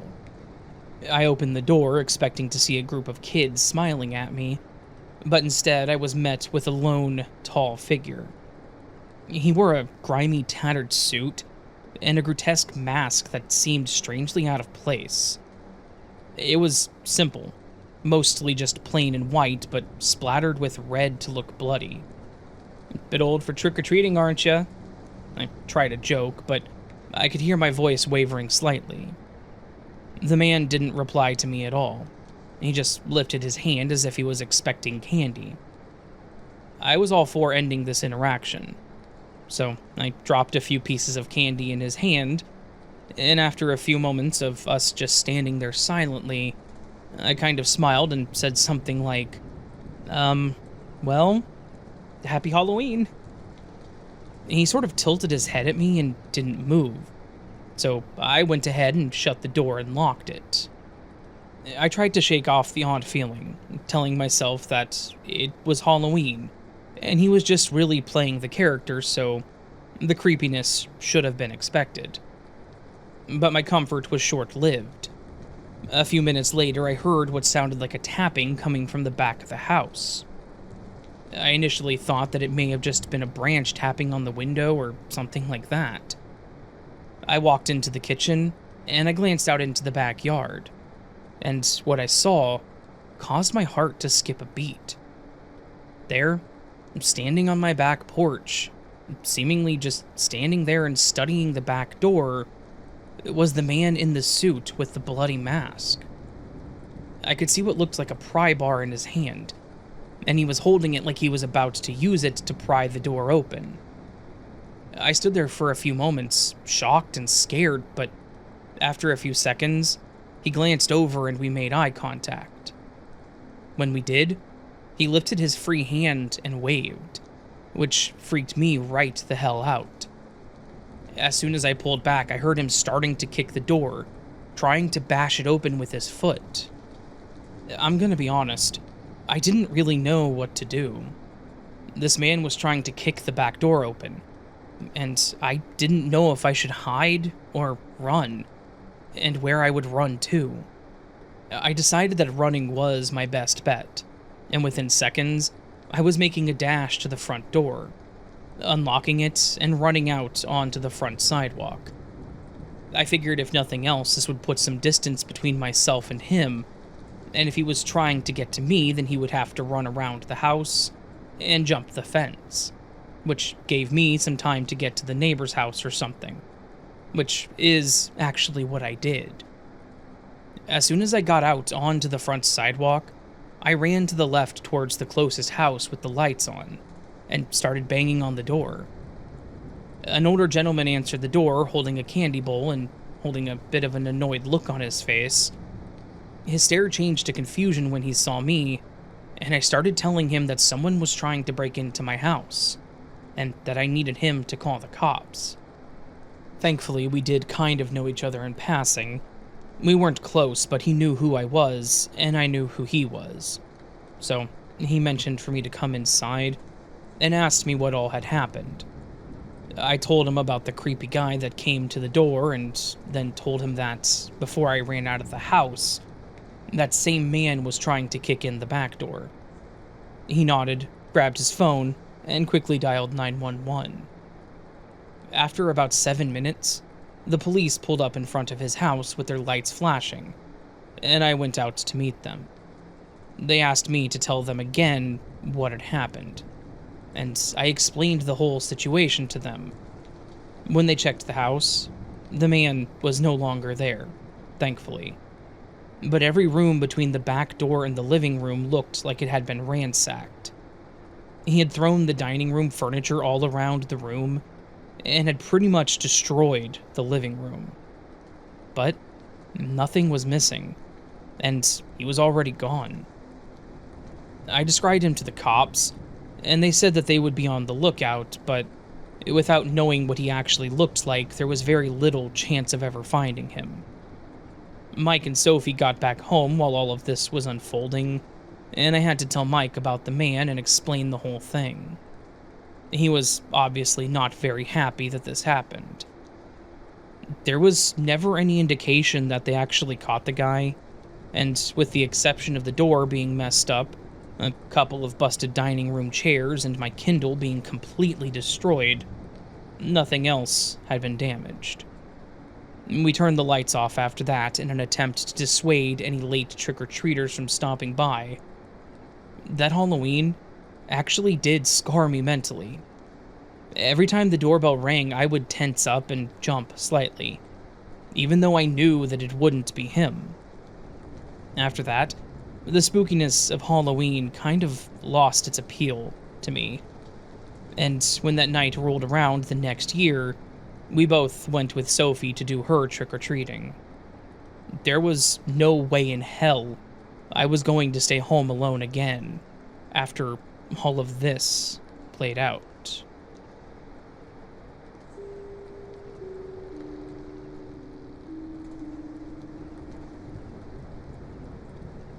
Hey, I listened to your podcast at nighttime during the long graveyard shifts. So, maybe it was one of your spooky stories that influenced this. My office is open 24 hours a day, with service personnel numbers dropping to low levels during the night, especially during holidays like New Year's or Christmas. My job was to keep an eye on the servers to ensure that things were running okay. My job could easily be replaceable, but the company boasts that there is a 24-hour technician supervision. Essentially, I spend most of my time on the phone relaxing, playing games, and doing nothing. The hardest part is not being so bored that I fall asleep. I also work the day shift too, all depending on the month. Around the office, things have been moved or have gone missing for quite a while now. It's typical office stuff. People steal or move things sometimes. It happens. What irritated me was when one of the customer service reps, who's into spiritual things, would say, "The office ghost is playing up," or "Steve is up to something again." Yeah, sure, Carol. A damn ghost cares about what goes on at this company. It was a shift over a long weekend with a public holiday on the next Monday. No one wanted the shift, but since I needed the extra cash, I was happy to take it. A lot of people chucked a sickie and, miraculously, didn't show up for work. Other than a security guard who would come by at midnight to the early morning, and a cleaner finishing her shift, I was there alone. I was sitting at my desk texting my girlfriend when I thought I saw someone standing in the hallway. I jumped and immediately looked to see nobody there. I mentioned it to my girlfriend, she laughed at me, and told me to send a picture of the hallway. So I did. She then sent back a poorly photoshopped image of a ghost on top of the word "boo," and told me she was going to show the picture of the ghost to her friends. We laughed and chatted until she went to bed, and I walked through my floor to stretch my legs. And then I waved at the security camera. I saw another figure standing there, and I returned to my desk to send a message to Jeff, the security guard, asking if he had seen anyone or if he was on the floor. He told me that he wasn't, and then asked what was wrong. I told him that I thought I saw someone, and I asked him if he would take a look. There was a pause. I'm guessing he was going through all the cameras, and he told me that he hadn't seen anyone but that he would look around. After about an hour or so, he returned to my desk and told me that he had gone outside to see if there were any cars. There was no sign that anybody was there, at least not since the cleaning staff had left, and that he checked the car park and lower levels of the building. I figured I was just tired. I remember listening and trying to discreetly look at the time while he was talking to me. We were talking about all sorts of things. Life, what we were going to do after work, our families, a general conversation, when we both noticed a shadowy figure. It was faint but visible, and it was walking down the hallway. It moved from one room to another before it disappeared. It had that vaguely humanoid shape of a head, torso, arms, and legs, but I couldn't tell if it was wearing clothes or not. I kind of gave him an "I told you so" look, and Jeff looked stunned by what he had just seen. I asked him if he saw it too for sure, and he said he did. Neither of us spoke about it again. From what I know, no one has died on the property, and I don't know if the land is haunted or whatever. The building is still pretty new. It was built in the 70s or 80s, I believe, so I doubt that it has any historical significance. Oh, and that photo that I sent to my girlfriend, it didn't have anything on it, other than a boring empty hallway, in case you were wondering. I was going to send the joke picture in, but I decided against it. If anything else happens around the office, I will let you know, and I'm going to try to get a picture to see if the mystery ghost makes an appearance. Now, either Jeff was pulling a really elaborate joke on me, or there is a ghost haunting that building. That, quote-unquote, Steve, is real. I can't say that I've seen or felt anything similar, even when I've been working the night shifts. I don't know. It's something that I just can't explain what happened. Cheers, Raven. I hope you like my story, and thanks for getting me through the long work hour days.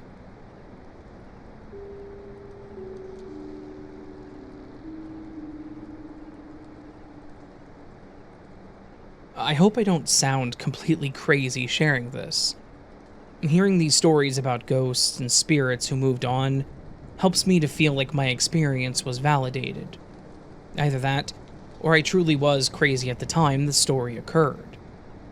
It involves my first and only instance where I felt like I truly went elsewhere in my dreams. I was 16 years old when the pop singer Michael Jackson died. He was someone I adored, and I knew everything there was to publicly know about him back then.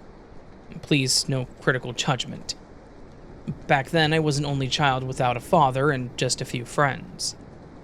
Michael, with his music and magnetic personality, was my distraction from my life of isolation and trouble connecting with people. I could identify with some of his issues: the body dysmorphia, the pressure from family with unique religious views, and having a painfully obvious skin disorder fueled from stress. I can never claim to ever know what it would be like to be in his shoes, but I saw him. I saw the pain. I knew what some of it felt like. I was desperately trying to figure out who I was with little guidance. I loved him and was, admittedly, a little obsessed. Michael was the only father figure I could get, and identified with many of his flaws. I would be an entirely different person today had I not discovered him, as all the other kids at the time listened to artists that dwindled in comparisons. This was the mid-2000s. You can check out yourself what artists sang about. I didn't care for much of it. Michael's work revolved around love and kindness and seemed to really care about people. I was aware of the allegations made against him and determined that he was innocent. Even now, as an adult, being a parent myself, I'm pretty sure his behavior was a result of arrested development and a lifetime of mistreatment. He didn't do what they accused him of. It was proven the parents were faking the kid's illness and wanted money. But moving on. His death crushed me. I mourned him like I had lost a family member. The news of his passing briefly broke the internet. The world was stunned, and I felt like a part of me died. It's silly, yes, but to me it was like I had indeed lost my father. The world was that small. So, with all that said, let me tell you what the late King of Pop has to do with my story. I believe that I can at least partially tell when there is a spirit nearby. No, I didn't see or hallucinate Michael Jackson, the world-famous pop star, in my house. That would be truly insane. But before his death, I could swear there was a portal close by somewhere. My bedroom was in the furnished basement. More than once, it sounded like someone was walking down the steps. Once, at night, I was startled awake by the sound of someone in my room ripping a poster off of my wall. Another few times when I had friends over for a sleepover, one told me in the morning that she saw something in the shape of a man passing through. Sometimes my computer or television would act up in the same inexplicable way. This is what piqued my interest in ghosts and the paranormal. Not long after he died, I had slipped into, I'm not sure what, a trance? The only way I could describe it was that I was and was not asleep. My consciousness was in two places at once, and in my mind's eye I was standing in a huge, dark, round room with a dome overhead filled with clouds. It's been said that those who pass away can visit you in your dreams or send you messages. I wondered if, since I was half-conscious, I could try reaching out to Michael. No such luck. When I told my then-boyfriend, now husband, about what I experienced, he warned me not to try it again. It had something to do with running the risk of letting in bad spirits or something. He really hates it when I open spiritual doors. A few weeks later, I had an experience that hasn't ever happened again, to this day. For 3 consecutive nights in a row, I had vivid, lucid dreams. I was aware that I was dreaming, but this did not wake me up. In these dreams, all of my senses were present except for smell. Everything was more vibrant than in reality, especially the colors. It didn't stop these dreams from being nonsensical, such as being an infinite parking garage turning into a rec hall, cruise ship, but I wasn't alone. In these dreams, Michael was present in some form or another. It felt more like he was in the background more than anything. He, at least my subconscious version, was there keeping me company. It was like I was sharing this place with him, exploring the dreams for the adventure and fun of it. We even said our goodbyes instead of me just waking up abruptly from the morning alarm clock. The second night, his form was growing warped and fuzzy, and the last night of these incredible lucid dreams will stay with me for the rest of my life. He was hugging me goodbye, and it felt permanent. It really felt like I was being hugged, and my view was centered on a bright and blue sky, when I didn't have black, curly long hair blowing in my face. It was like a wordless goodbye, and I haven't had another lucid dream since. More recently, in present day, mediums have claimed to have been able to connect to Michael in the past. I don't know for certain spirit boxes are real for sure. You know, those devices that can allegedly let you hear the real voices of those who have passed on? To some who use these spirit boxes, Michael has been known to visit these mediums regularly. These mediums say he has a strong spirit, and that's why he can be felt so easy. So, that's what made me think back and wonder whether my lucid dreams were real or not. Or whether I really was delusional and a grief-stricken girl standing over a pop star. Anyway, that's my story, and I hope it was somewhat entertaining.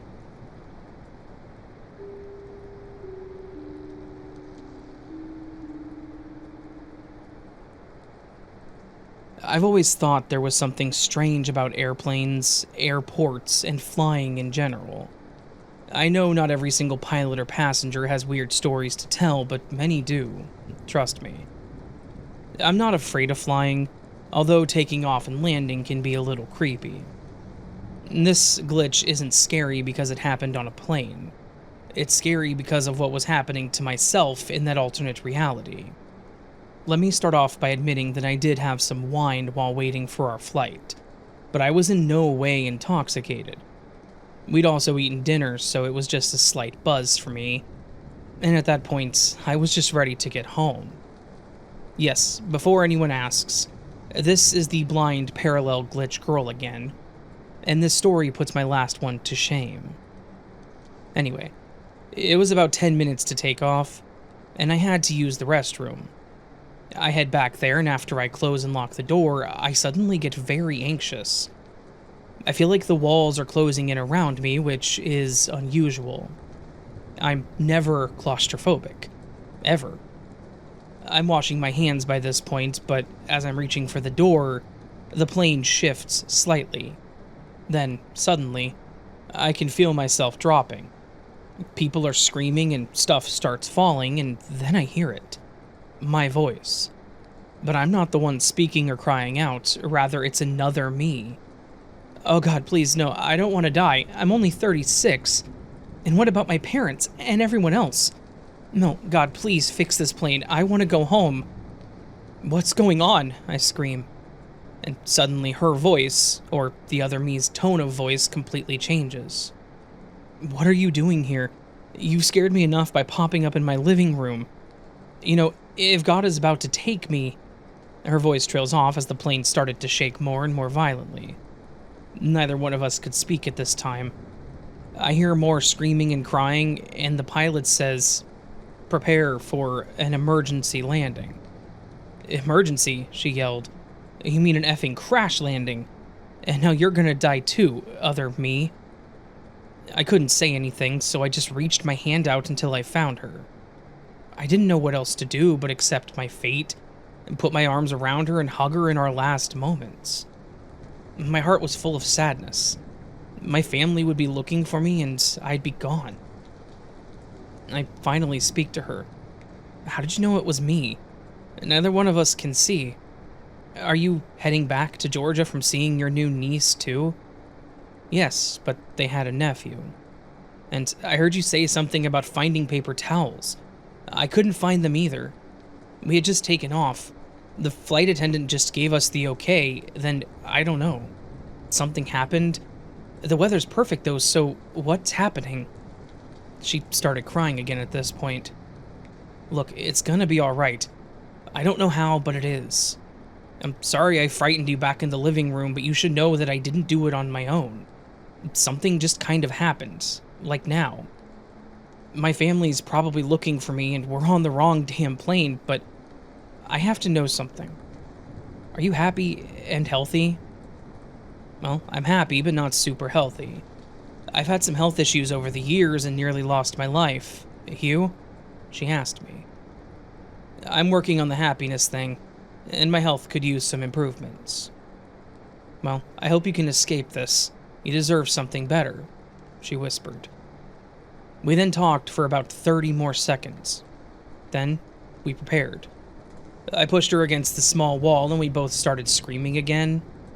And then, I was back in the correct bathroom, on the right plane. My heart was racing and I realized there were tears streaming down my face. I cleaned myself up as best as I could and opened the door. Are you okay? My mom asked. Yeah, I don't think dinner sat right with me. I lied.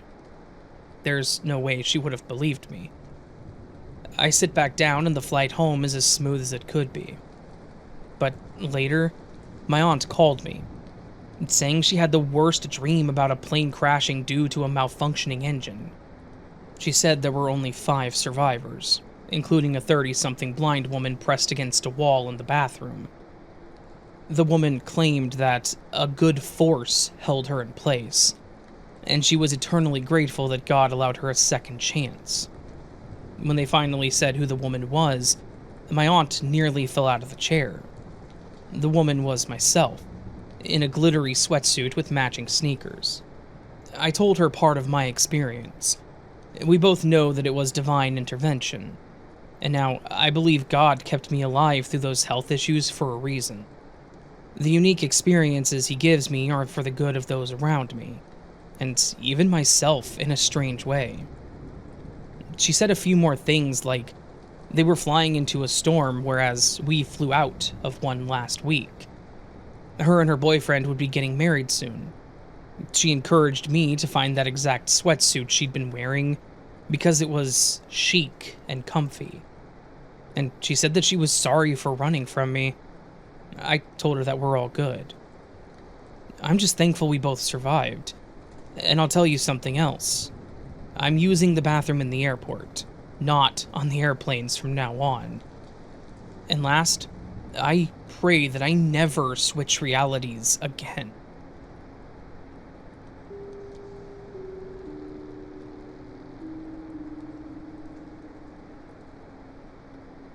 When I was fresh out of high school, I took a year off before I started going into the workforce. I have a disability, a learning and mood disability, and I knew that I wouldn't survive in retail. There was an outreach program that I was a part of that promised to find a job for me instead. I had a worker who wanted me to work in her husband's restaurant. I wanted to work somewhere nearby my house, but I ended up in an old folks' home where they used harsh chemicals in the dishwasher. One day I had a freak accident where the chemicals went into my gloves and seeped into my hands. My hands were red when I came home, and it wasn't bad until I tried to go to sleep. They were hot, so a few times during the night, I ran cold water on them and slept with my hands balled into a fist. In the morning, my left hand had a huge bubble on the back. My right hand was not as bad, and I thought my right hand that I usually eat with would be least affected than my left for some reason. I showed my aunt, and they took me to the walk-in clinic. The receptionist said they couldn't do anything because it could have been an allergic reaction. They suggested that I go to the hospital. As the day went on, the heat came in waves in my hands, and I couldn't stop twitching my face. It was a few hours before the doctor came and saw me. I was still in my pajamas top and housecoat and pajama bottoms, We told the doctor what happened, and he told me that it was a chemical burn because of the harsh chemicals in the dishwasher. They ended up cutting open the bubble and wrapped it up. And as the days went on, I had to go see my grandma to get my hands wrapped and clean clothes. So I then witnessed firsthand the stages of skin healing and chemical burns.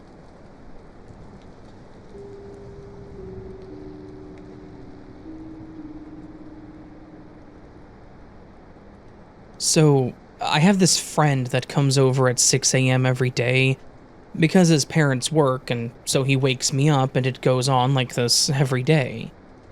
One day, I heard a cold breath say my name, and I jolted awake.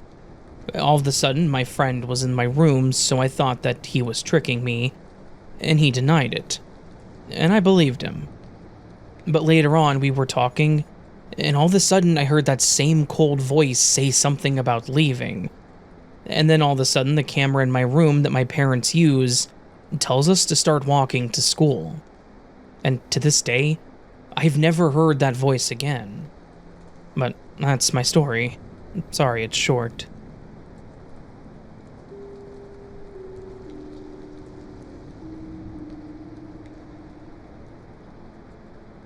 Hi Raven. Thank you for giving me a platform to share my experience that I believe was a glimpse into an alternate reality. This happened back in Indonesia when I was in my early 20s. I'm 50 years old now. I went for a job interview at a company I worked for before I came to the US. I wanted to paint a picture of the location of the offices first because it's very relevant to what I experienced. The offices were on the second floor of a private house that was owned by one of the owners of the company. The office section was completely blocked off from the private residential sections, so no access to their house from the office section. The stairs to the office were located outside the house, where the parking lot was. At the top of the stairs was a long balcony to the right. The left side of that balcony was the employee's office. To the left of the stairs was a door.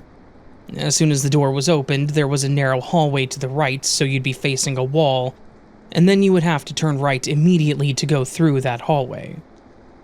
This is where the glimpse happened. When I came for the interview with the president of the company, Mr. Robert, my soon-to-be supervisor was walking me to his office, which was through that door and hallway. As soon as she, my supervisor, opens the door, I clearly see a door right where the wall was.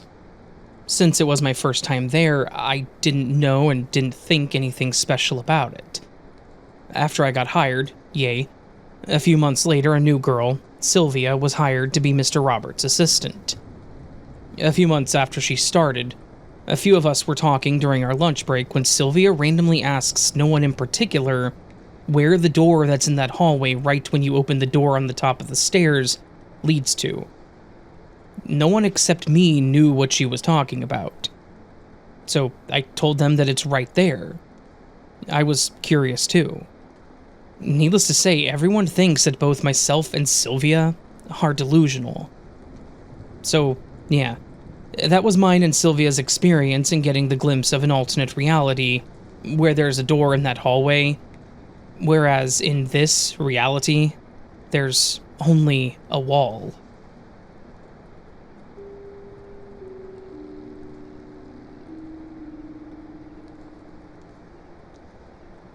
Hey again, Raven. You know I'm all about true crime and interesting cases. That's why when my dad told me about his experience back when he was young, it was freaky. Here's his story. My dad was still pretty young.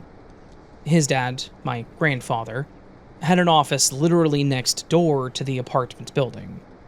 That was good given at the time there was a war in my home country. Obviously, for security reasons, I won't say where. Anyway, my grandfather told my dad to go get him an important file from his office. My dad agreed instantly, since, quote, I was a good boy, he told me. He went to the office building next door. By the way, I have to mention that there was no electricity due to the conditions of the war, and so the elevator was not working. So my dad went for the stairs to the very last floor. It was a building that had an effect on you that includes seeing your shadow go behind you with every step. It was a building with shades of sun from the windows that went all across the stairway. I hope that makes sense. So, at one point, my dad has almost reached the very top floor until he noticed something. His shadows, his reflections, had completely stopped. I mean this as in instead of them going with them, it stopped completely still on a floor he was now above. My dad describes that, in that moment, he started skipping 4 stairs at a time out of fear. After he told me this, I was creeped out. His shadows that were supposedly going with him at his speed completely stopped in its tracks and were no longer moving with him. That was all from me, and I just had to share this with you and your viewers, to see what you all would think about it. It could have been an hallucination from the building effect of the stairway, and I'm willing to believe it was. Much love, homie, and keep up the great work. Thank you, Cryptic.